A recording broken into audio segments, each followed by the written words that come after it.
Hi and welcome to the Acupoint of the week. Today I'm going to talk about Bailao, aka 100 taxations.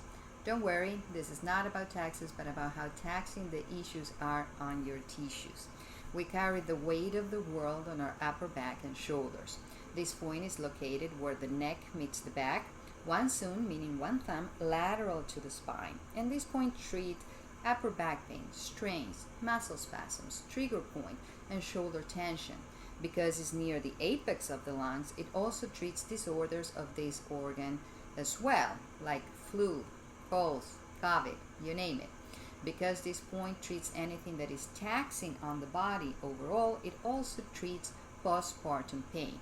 So, when you're feeling under the weather, or you're in pain, or you've been under extreme exertion and you feel your defenses coming down, you don't need to wait to get sick. Apply pressure and massage or tap these points while you do a deep breathing to aid in relaxation. Combine with an Epsom salt bath and baking soda to help detoxify, and apply some camphor-based aromatherapy oils to fight inflammation as well. And you will feel much better.